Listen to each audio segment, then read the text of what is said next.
ಪ್ರಿಯರೇ, ದಿನದ ಬದುಕಿಗೊಂದು ಕ್ರಿಸ್ತನ ಈ ದನಿ ನಮ್ಮೆಲ್ಲರಿಗೂ ಪ್ರೇರಣೆಯಾಗಲಿ. ಕ್ರಿಸ್ತ ಜಯಂತಿಯ ಅಷ್ಟ ದಿನಗಳಲ್ಲಿ ಮೂರನೆಯ ದಿನ ಡಿಸೆಂಬರ್ 27, 2024 ಶುಕ್ರವಾರ. ಸಂತ ಯೋವಾನನು ಬರೆದ ಪವಿತ್ರ ಶುಭ ಸಂದೇಶದಿಂದ ವಾಚನ. 20ನೇ ಅಧ್ಯಾಯ 2-8 ವಚನಗಳು. ವಾರದ ಮೊದಲನೆಯ ದಿನ ಮಗ್ದಲದ ಮರಿಯಳು ಸಿಮೋನ ಪೇತ್ರನ ಮತ್ತು ಯೇಸುವಿಗೆ ಆಪ್ತನಾಗಿದ್ದ ಇನ್ನೊಬ್ಬ ಶಿಷ್ಯನ ಬಳಿಗೆ ಓಡಿ ಬಂದು, ಪ್ರಭುವನ್ನು ಸಮಾಧಿಯೊಳಗಿಂದ ತೆಗೆದುಕೊಂಡು ಹೋಗಿಬಿಟ್ಟಿದ್ದಾರೆ, ಅವರನ್ನು ಎಲ್ಲಿ ಇಟ್ಟಿದ್ದಾರೋ ಗೊತ್ತಿಲ್ಲ ಎಂದು ಹೇಳಿದಳು. ಇದನ್ನು ಕೇಳಿ ಪೇತ್ರನು ಇನ್ನೊಬ್ಬ ಶಿಷ್ಯನು ಸಮಾಧಿಯ ಕಡೆಗೆ ಹೊರಟರು. ಇಬ್ಬರು ಓಡಿದರು. ಆ ಇನ್ನೊಬ್ಬ ಶಿಷ್ಯನು ಪೇತ್ರನಿಗಿಂತ ಮುಂದೆ ಓಡಿ ಸಮಾಧಿಯನ್ನು ಮೊದಲು ತಲುಪಿದನು. ಅವನು ಬಗ್ಗಿ ನೋಡಿದಾಗ ಅಲ್ಲಿ ನಾರು ಬಟ್ಟೆಗಳು ಬಿದ್ದಿರುವುದು ಕಾಣಿಸಿತು, ಆದರೆ ಅವನು ಒಳಗೆ ನುಗ್ಗಲಿಲ್ಲ. ಅವನ ಹಿಂದೆಯೇ ಸಿಮೋನ ಪೇತ್ರನು ಬಂದು ನೆಟ್ಟಗೆ ಸಮಾಧಿಯೊಳಗೆ ನುಗ್ಗಿದನು. ಅಲ್ಲಿ ನಾರುಮಡಿಗಳು ಬಿದ್ದಿರುವುದನ್ನು ಕಂಡನು. ಯೇಸುವಿನ ತಲೆಗೆ ಸುತ್ತಿದ್ದ ಬಟ್ಟೆ ಆ ನಾರುಮಡಿಗಳೊಡನೆ ಇರದೆ ಅದನ್ನು ಮಡಚಿ ಪ್ರತ್ಯೇಕವಾಗಿ ಇಟ್ಟಿರುವುದನ್ನು ಕಂಡನು. ಸಮಾಧಿಯನ್ನು ಮೊದಲು ತಲುಪಿದ್ದ ಇನ್ನೊಬ್ಬ ಶಿಷ್ಯನು ಆಮೇಲೆ ಒಳಗೆ ನುಗ್ಗಿ ನೋಡಿದನು. ನೋಡಿ ನಂಬಿದನು. ಪ್ರಭುವಿನ ಶುಭ ಸಂದೇಶ. ಕ್ರಿಸ್ತರೇ ನಿಮಗೆ ಸ್ತುತಿ ಸಲ್ಲಲಿ. ಚಿಂತನೆ.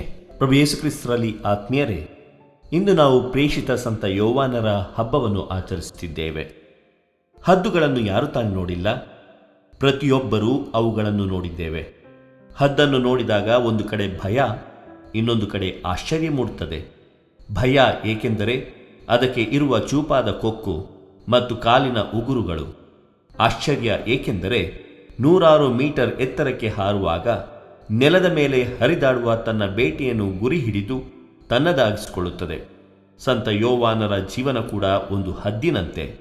ಕ್ರಿಸ್ತನ ಕೆಲಸ, ಕಾರ್ಯ, ಬೋಧನೆ ಇವೆಲ್ಲವನ್ನು ಸೂಕ್ಷ್ಮವಾಗಿ ಗ್ರಹಿಸಿ ಅರ್ಥೈಸಿ ತನ್ನ ಬರವಣಿಗೆಯ ಮೂಲಕ ಇತರರಿಗೆ ಕ್ರಿಸ್ತನನ್ನು ಪರಿಚಯಿಸಿದಂಥ ವ್ಯಕ್ತಿ. ನಮ್ಮ ಜೀವನದ ಮೂಲಕ ಕ್ರಿಸ್ತನನ್ನು ಇತರರಿಗೆ ಪರಿಚಯಿಸುವ ಆಸೆ, ಶಕ್ತಿಯನ್ನು ಕರುಣಿಸಲಿ ಎಂದು ಪ್ರಾರ್ಥಿಸೋಣ. ಆತ್ಮೀಯರೇ, ಯೇಸುವಿನ ಪ್ರೇಷಿತರ ಜೀವನವನ್ನು ಅವಲೋಕಿಸಿ ನೋಡಿದಾಗ ಪ್ರೇಷಿತ ಸಂತ ಯೋವಾನರು ಇತರ ಪ್ರೇಷಿತರಿಗಿಂತ ಅನೇಕ ವಿಧಗಳಲ್ಲಿ ವಿಭಿನ್ನರಾಗಿ ಎದ್ದು ಕಾಣುತ್ತಾರೆ. ಅವರು ಬೈಬಲ್ ಶ್ರೀ ಗ್ರಂಥದಲ್ಲಿರುವ 4 ಶುಭ ಸಂದೇಶಗಳಲ್ಲಿ ಒಂದಾದ ಸಂತ ಯೋವಾನನ ಶುಭ ಸಂದೇಶದ ಲೇಖಕರು, ಕರ್ತೃ ಎಂದು ನಂಬಲಾಗಿದೆ. ಹೊಸ ಒಡಂಬಡಿಕೆಯಲ್ಲಿನ ಯೋವಾನರ 3 ಪತ್ರಗಳು ಮತ್ತು ಪ್ರಕಟಣಾ ಗ್ರಂಥಗಳ ಕರ್ತೃ ಇವರೇ ಎಂದು ನಂಬಲಾಗಿದೆ. ಪ್ರೇಷಿತ ಯೋವಾನನು ತನ್ನ ಶುಭ ಸಂದೇಶದಲ್ಲಿ ಎಲ್ಲೂ ಕೂಡ ತನ್ನನ್ನು ಯೋವಾನನು ಎಂದು ಉಲ್ಲೇಖಿಸುವುದಿಲ್ಲ, ಆದರೆ ಯೇಸುವಿನ ಆಪ್ತ ಶಿಷ್ಯನು ಎಂದು ಉಲ್ಲೇಖಿಸುತ್ತಾನೆ. ಯೋವಾನನ ಶುಭ ಸಂದೇಶ 13ನೇ ಅಧ್ಯಾಯ 23ನೇ ವಚನ, ಅಧ್ಯಾಯ 19 26ನೇ ವಚನ, 20ನೇ ಅಧ್ಯಾಯ 2ನೇ ವಚನ, 21ನೇ ಅಧ್ಯಾಯ 7ನೇ ವಚನ. ಅವರು ಇತರ ಪ್ರೇಷಿತರಿಗಿಂತ ಹೆಚ್ಚು ಕಾಲ ಬದುಕಿ ಬಾಳಿದವರು. ಸುಮಾರು ಕ್ರಿಸ್ತಶಕ 101ನೇ ವರ್ಷದಲ್ಲಿ ರಕ್ತಸಾಕ್ಷಿಯಾಗಿ ಸಾಯದೆ ಸಹಜ ಮರಣವನ್ನಪ್ಪುತ್ತಾರೆ ಎಂದು ಸಂಪ್ರದಾಯವು ಹೇಳುತ್ತದೆ.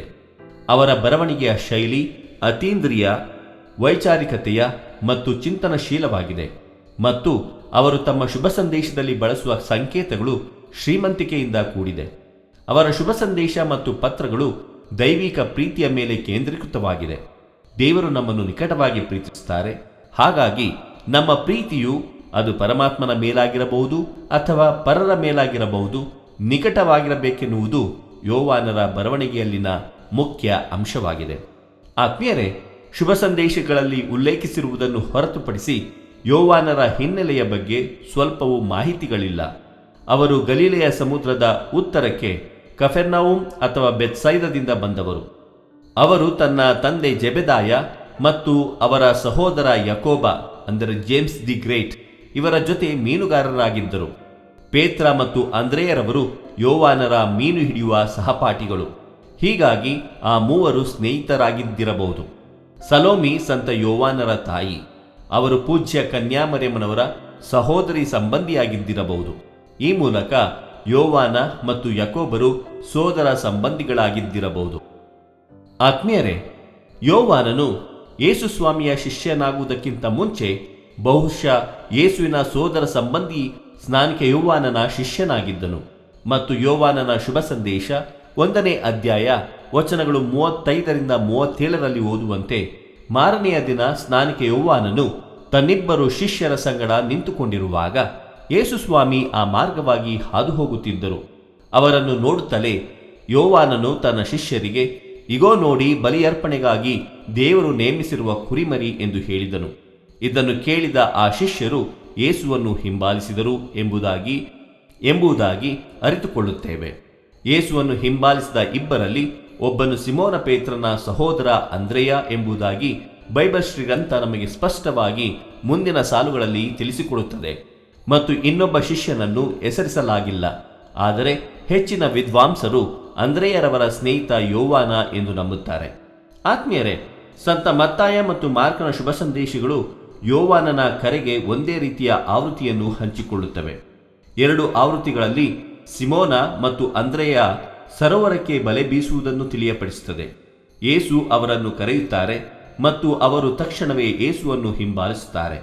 ಯೇಸು ತದನಂತರ ಸ್ವಲ್ಪ ದೂರ ನಡೆದು ಯಾಕೋಬ ಮತ್ತು ಯೋವಾನ ತಮ್ಮ ತಂದೆ ಜೆಬೆದಾಯನೊಂದಿಗೆ ತಮ್ಮ ಬಲೆಗಳನ್ನು ಸರಿಪಡಿಸಿಕೊಳ್ಳುತ್ತಿದ್ದುದನ್ನು ನೋಡಿ ಅವರನ್ನು ಕರೆದರು ಮತ್ತು ಅವರು ತಮ್ಮ ತಂದೆಯನ್ನು ಬಿಟ್ಟು ತಕ್ಷಣ ಯೇಸುವನ್ನು ಹಿಂಬಾಲಿಸುತ್ತಾರೆ. ಆತ್ಮೀಯರೇ, ಲೂಕನ ಆವೃತ್ತಿಯು ಹೆಚ್ಚಿನ ವಿವರಗಳನ್ನು ಸೇರಿಸುತ್ತದೆ ಮತ್ತು ಮಾರ್ಕ ಮತ್ತು ಮತ್ತಾಯನ ಶುಭ ಸಂದೇಶಗಳಿಗಿಂತ ಸ್ವಲ್ಪ ಭಿನ್ನವಾಗಿದೆ. ಯೇಸು ಸಿಮೋನನ ದೋಣಿಯನ್ನು ಹತ್ತಿ ನೀರು ಆಳವಾಗಿರುವ ಸ್ಥಳಕ್ಕೆ ದೋಣಿಯನ್ನು ಹಾಯಿಸಿ ಮೀನು ಬೇಟೆಗೆ ಬಲೆಗಳನ್ನು ಹಾಕಲು ತಿಳಿಸುತ್ತಾರೆ. ರಾತ್ರಿ ಇಡೀ ಏನನ್ನೂ ಹಿಡಿಯದಿದ್ದರೂ ಯೇಸುವಿನ ಮಾತಿಗೆ ಬೆಲೆ ಕೊಟ್ಟು ಯೇಸು ಹೇಳಿದಂತೆ ಮಾಡಿದಾಗ ರಾಶಿ ರಾಶಿ ಮೀನುಗಳು ಬಲೆಗೆ ಸಿಕ್ಕಿಕೊಂಡು ಬಲೆಗಳು ಹರಿದು ಹೋಗುವುದರಲ್ಲಿದ್ದವು.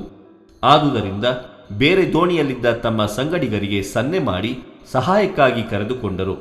ಅದರ ನಂತರ ಅಂದ್ರೆಯ, ಸಿಮೋನ, ಯಾಕೋಬ ಮತ್ತು ಯೋವಾನ ಯೇಸುವಿನ ಹಿಂಬಾಲಕರಾದರು ಎಂಬುದಾಗಿ ನಾವು ತಿಳಿದುಕೊಳ್ಳುತ್ತೇವೆ. ಆತ್ಮೀಯರೇ, ಒಮ್ಮೆ ಯೇಸು ತನ್ನ ಪ್ರೇಷಿತರೆಲ್ಲರನ್ನು ಕರೆದ ನಂತರ ಯಾಕೋಬ ಮತ್ತು ಯೋವಾನನು ಬೊವನರ್ಗೆಸ್ ಅಂದರೆ ಸಿಡಿಲ ಮರಿಗಳು ಎಂದು ಕರೆಯುತ್ತಾರೆ. ಮಾರ್ಕನ ಶುಭ ಸಂದೇಶ 3ನೇ ಅಧ್ಯಾಯ 17ನೇ ವಚನ. ಆ ಇಬ್ಬರ ಅತಿಯಾದ ಉತ್ಸಾಹಕ್ಕಾಗಿ ಆ ಇಬ್ಬರು ಶಿಷ್ಯರಿಗೆ ಈ ಪದನಾಮವು ಬಂದಿರಬಹುದು. ಉದಾಹರಣೆಗೆ, ತಮ್ಮನ್ನು ಸ್ವಾಗತಿಸದ ಸಮಾರ್ಯದ ಪಟ್ಟಣವನ್ನು ಸಂಹರಿಸಲು, ನಾಶ ಮಾಡಲು ಸ್ವರ್ಗದಿಂದ ಬೆಂಕಿಯನ್ನು ಕರೆಯಬೇಕೇ ಎಂದು ಅವರು ಯೇಸುವನ್ನು ಕೇಳಿದರು. ಲೂಕನ ಶುಭ ಸಂದೇಶ 9ನೇ ಅಧ್ಯಾಯ ವಚನ 54. ಮತ್ತು ಅವರು ತಮ್ಮ ತಾಯಿಯೊಂದಿಗೆ ಯೇಸುವಿನ ರಾಜ್ಯದಲ್ಲಿ ಆಕೆಯ ಇಬ್ಬರು ಮಕ್ಕಳಲ್ಲಿ ಒಬ್ಬನು ಯೇಸುವಿನ ಬಲಗಡೆಯಲ್ಲೂ ಇನ್ನೊಬ್ಬನು ಯೇಸುವಿನ ಎಡಭಾಗದಲ್ಲೂ ಆಸೀನರಾಗಲು ಅಪ್ಪಣೆಯಾಗಬೇಕೆಂದು ಕೇಳಿಕೊಳ್ಳುತ್ತಾರೆ. ಮತ್ತಾಯನ ಶುಭ ಸಂದೇಶ 20ನೇ ಅಧ್ಯಾಯ 20ರಿಂದ 23ರವರೆಗಿನ ವಚನಗಳು. 12 ಪ್ರೇಷಿತರು ಯೇಸುವಿನ ಬಹಿರಂಗ ಸೇವಾ ಬದುಕಿನ ಉದ್ದಕ್ಕೂ ಅವರ ಜೊತೆಯಲ್ಲಿದ್ದರೂ ಪೇತ್ರ, ಯಾಕೋಬ ಮತ್ತು ಯೋವಾನರು ಮಾತ್ರ ಯೇಸುವಿನ ಆಪ್ತ ಸಂಗಡಿಗರಾಗಿ ಹೊರಹೊಮ್ಮುತ್ತಾರೆ. ಗಮನಾರ್ಹವಾಗಿ ಯೇಸು ಸ್ವಾಮಿ ತಮ್ಮ ಜೀವನ ಮತ್ತು ಸೇವೆಯ ಪ್ರಮುಖ ಘಟ್ಟಗಳಲ್ಲಿ ಈ 3 ಶಿಷ್ಯರನ್ನು ಮಾತ್ರ ತನ್ನೊಂದಿಗೆ ಕರೆದೊಯ್ಯುವುದನ್ನು ಶುಭ ಸಂದೇಶಗಳಲ್ಲಿ ನಾವು ಕಾಣಬಹುದು. ಯೇಸು ಯಯೀರನ ಮಗಳನ್ನು ಸಾವಿನಿಂದ ಜೀವಕ್ಕೆಬ್ಬಿಸಿದಾಗ, ತಾಬೋರ್ ಬೆಟ್ಟದ ಮೇಲೆ ಮಹಿಮಾ ರೂಪವನ್ನು ತಾಳಿದಾಗ ಮತ್ತು ಮುಖ್ಯವಾಗಿ ಗೆತ್ಸೆಮನೆ ತೋಪಿನಲ್ಲಿ ರಕ್ತದ ಬೆವರನ್ನು ಸುರಿಸುವಾಗ, ಮಾರ್ಕನ ಶುಭ ಸಂದೇಶ ಅಧ್ಯಾಯ 13 ವಚನ 3 ಸಹ ಪೇತ್ರ, ಅಂದ್ರೆಯ, ಯಾಕೋಬ ಮತ್ತು ಯೋವಾನ ಅವರು ಯೇಸುವಿನೊಂದಿಗೆ ಅಂತ್ಯಕಾಲದ ಚಿಹ್ನೆಗಳ ಬಗ್ಗೆ ಖಾಸಾಗಿ ಸಂಭಾಷಣೆ ನಡೆಸಿದರ ಬಗ್ಗೆ ನಮಗೆ ತಿಳಿಯಪಡಿಸುತ್ತದೆ.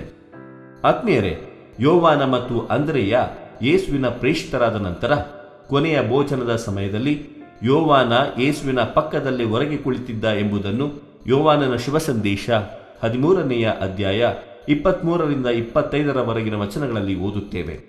ಆದರೆ ಇಲ್ಲಿಯೂ ಕೂಡ ಅವನು ಆಪ್ತ ಶಿಷ್ಯನೆಂದು ನಮಗೆ ತಿಳಿಸುತ್ತದೆ ಹೊರತು ಆತನ ಹೆಸರನ್ನು ತಿಳಿಸಲಾಗಿಲ್ಲ.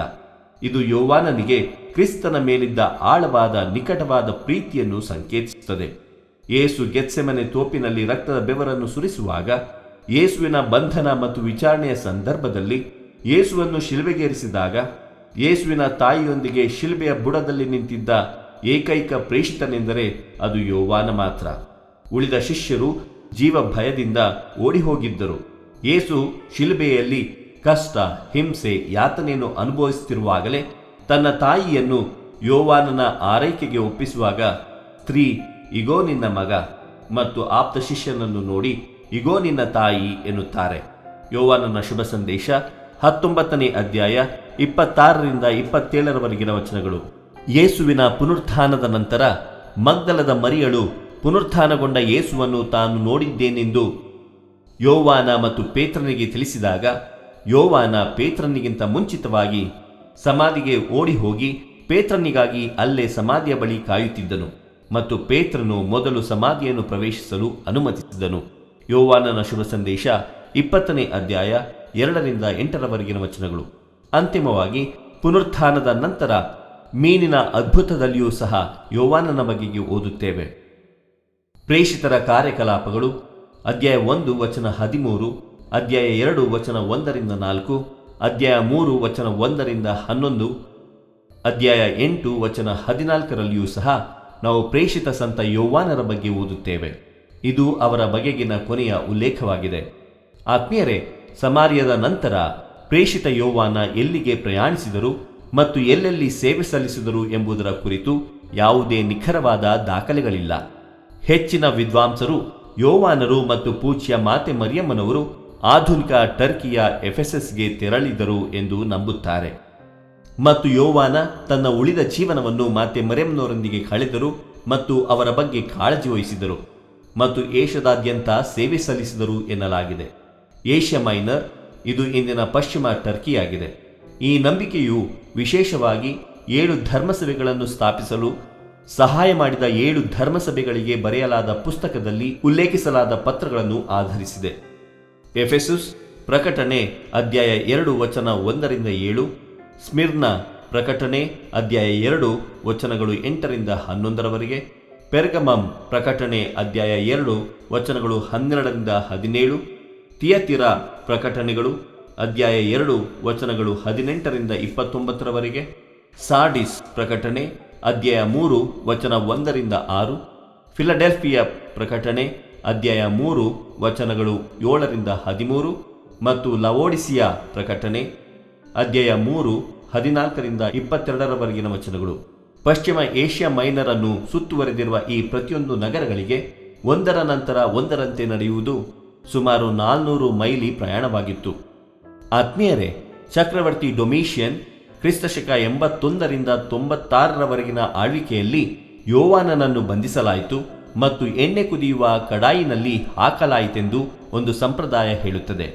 ಅವರು ಅದ್ಭುತವಾದ ರೀತಿಯಲ್ಲಿ ಯಾವುದೇ ಹಾನಿಗೊಳಗಾಗದೆ ಪಾರಾದುದನ್ನು ಕೇಳಿ ಅನೇಕರು ಕ್ರೈಸ್ತ ವಿಶ್ವಾಸವನ್ನು ಅವಲಂಬಿಸಿದರು.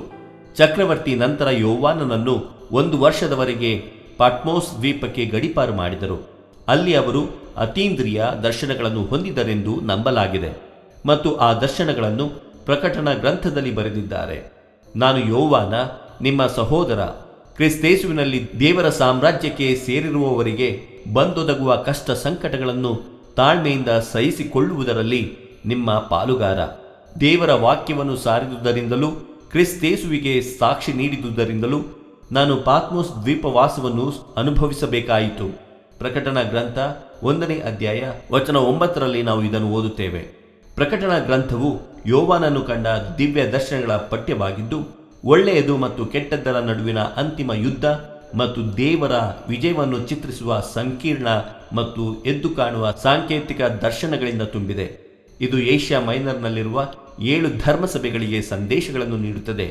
ಅಂತ್ಯಕಾಲ, ಕ್ರಿಸ್ತನ 2ನೇ ಬರುವಿಕೆ ಮತ್ತು ಹೊಸ ಸ್ವರ್ಗ ಮತ್ತು ಹೊಸ ಭೂಮಿಯ ಸ್ಥಾಪನೆಯ ಬಗ್ಗೆ ಭವಿಷ್ಯವಾಣಿಯನ್ನು ಪ್ರಸ್ತುತಪಡಿಸುತ್ತದೆ. ಇದು ಕ್ರೈಸ್ತ ಬೈಬಲ್ ಶ್ರೀಗ್ರಂಥದ ಸಂದೇಶಕ್ಕೆ ಭರವಸೆಯ ಮತ್ತು ವಿಜಯೋತ್ಸವದ ತೀರ್ಮಾನವನ್ನು ನೀಡುತ್ತದೆ. ಆತ್ಮೀಯರೇ, ಯೋವಾನನ 3 ಪತ್ರಗಳು ಪ್ರೀತಿ, ಸತ್ಯ ಮತ್ತು ಕ್ರೈಸ್ತ ಸಹಭಾಗಿತ್ವದ ಮೇಲೆ ಕೇಂದ್ರೀಕರಿಸುತ್ತವೆ. ಯೋವಾನ ದೇವರನ್ನು ಪ್ರೀತಿ ಎಂದು ವಿವರಿಸುತ್ತಾನೆ ಮತ್ತು ಒಳ್ಳೆಯ ಕ್ರೈಸ್ತ ಜೀವನಕ್ಕಾಗಿ ಓದುಗರನ್ನು ಉತ್ತೇಜಿಸುತ್ತಾನೆ. ಅವರು ಸುಳ್ಳು ಬೋಧಕರನ್ನು ಅನುಸರಿಸುವುದರ ವಿರುದ್ಧ ಎಚ್ಚರಿಸುತ್ತಾರೆ. ಕ್ರಿಸ್ತನ ಬೋಧನೆಗಳನ್ನು ಅನುಸರಿಸುವ ಪ್ರಾಮುಖ್ಯತೆಯನ್ನು ಒತ್ತಿ ಹೇಳುತ್ತಾರೆ. ಸುವಾರ್ಥ ಬೋಧಕರ ಕೆಲಸವನ್ನು ಪ್ರೋತ್ಸಾಹಿಸುತ್ತಾರೆ ಮತ್ತು ಅವರನ್ನು ಸ್ವಾಗತಿಸಲು ಸಮುದಾಯಗಳ ಜವಾಬ್ದಾರಿಯನ್ನು ಪ್ರೋತ್ಸಾಹಿಸುತ್ತಾರೆ. ಆತ್ಮೀಯರೇ, ಇಂದು ಎಫೆಸಸ್ ಬಳಿ ಮೆರಿಯಂ ಅನಾ ಎಮಿ, ಮೇರಿ ಮನೆ ಎಂಬ ಯಾತ್ರಾರ್ಥಿ ಸ್ಥಳವಿದೆ. ಇದು ಯೋವಾನ ಮತ್ತು ಪೂಜ್ಯ ಮಾತೆ ಮೇರಿ ವಾಸಿಸುತ್ತಿದ್ದ ಮನೆ ಎಂದು ನಂಬಲಾಗಿದೆ ಮತ್ತು ದೇವರ ತಾಯಿಯು ಸ್ವರ್ಗ ಸ್ವೀಕೃತರಾಗಿದ್ದು ಇಲ್ಲಿಂದಲೇ ಎಂದು ಸಹ ನಂಬಲಾಗಿದೆ. ಮತ್ತೊಂದು ಸಂಪ್ರದಾಯದ ಪ್ರಕಾರ ಮಾತೆ ಮರಿಯಮ್ಮನವರು ಜೆರುಸಲೆಂ ಬಳಿ ಸ್ವರ್ಗ ಸ್ವೀಕೃತರಾದರು ಎಂದು ಊಹಿಸಲಾಗಿದೆ. ಯೋವಾನನು ವೃದ್ಧಾಪ್ಯದವರೆಗೆ ವಾಸಿಸಿ ವೃದ್ಧಾಪ್ಯದಲ್ಲಿ ಸಹಜ ಮರಣ ಹೊಂದಿದರು ಮತ್ತು ಅವರ ಅವಶೇಷಗಳನ್ನು ಎಫೆಸಸ್ ಬಳಿ ಇಂದಿನ ಸೆಂಟ್ ಜಾನ್ಸ್ ಬೆಸಿಲಿಕಾ ಸೆಲ್ನುಕ್ ಇಲ್ಲಿ ಸಮಾಧಿ ಮಾಡಲಾಯಿತು. ಯೋವಾನರು ತನ್ನ ಜೀವನದ ಕೊನೆಯಲ್ಲಿ ತನ್ನವರಿಗೆ, ತನ್ನ ಹಿಂಬಾಲಕರಿಗೆ, ನನ್ನ ಪುಟ್ಟ ಮಕ್ಕಳೇ, ಒಬ್ಬರನ್ನೊಬ್ಬರು ಪ್ರೀತಿಸಿ ಎಂದು ಹೇಳುತ್ತಾ ತನ್ನ ಕಾಲ ಕಳೆದರಂತೆ. ಯೋವಾನರ ಜೀವನವನ್ನು ಪ್ರೀತಿಯಿಂದ ಸಂಕ್ಷಿಪ್ತಗೊಳಿಸಬಹುದು. ದೇವರು ಪ್ರೀತಿ, ನಾವು ದೇವರನ್ನು ಪ್ರೀತಿಸಬೇಕು ಮತ್ತು ನಾವು ಒಬ್ಬರನ್ನೊಬ್ಬರು ಪ್ರೀತಿಸಬೇಕು. ಪ್ರೀತಿಯೇ ಎಲ್ಲ. ಸಂತ ಯೋವಾನರು ತನ್ನ ದೇವರ ಮೇಲೆ ಹೊಂದಿದ್ದ ಪ್ರೀತಿಯನ್ನು ಆಲೋಚಿಸಿ ಮತ್ತು ಅವರನ್ನು ಪ್ರಾರ್ಥಿಸಿ ನಮಗಾಗಿ ಮಧ್ಯಸ್ಥಿಕೆ ವಹಿಸುವಂತೆ ಕೇಳಿಕೊಳ್ಳೋಣ. ಇದರಿಂದ ದೇವರು ಮತ್ತು ಇತರರ ಮೇಲಿನ ನಮ್ಮ ಪ್ರೀತಿಯು ದಿನೇ ದಿನೇ ದ್ವಿಗುಣಗೊಳ್ಳುತ್ತದೆ. ಸಂತ ಯೋವಾನರೇ, ನಮಗಾಗಿ ಪ್ರಾರ್ಥಿಸಿರಿ. ಇದು ದನಿಮಾಧ್ಯಮ ಮನೆಯ ಕೊಡುಗೆ. ವಂದನೆಯ ಸ್ವಾಮಿ ಶಾಂತಕುಮಾರ್ ಜೆ, ಬೆಂಗಳೂರು ಮಹಾಧರ್ಮಕ್ಷೇತ್ರ. ಪ್ರಿಯರೇ, ಈ ಚಾನೆಲ್ ಅನ್ನು ಸಬ್ಸ್ಕ್ರೈಬ್ ಮಾಡಿ ಪ್ರತಿದಿನ ದೇವರ ವಾಕ್ಯವನ್ನು ಆಲಿಸುತ್ತಾ ಅದನ್ನು ಇತರರೊಂದಿಗೆ ಹಂಚಿಕೊಳ್ಳಲು ನಮಗೆ ನೆರವಾಗಿರಿ. ಧನ್ಯವಾದಗಳು.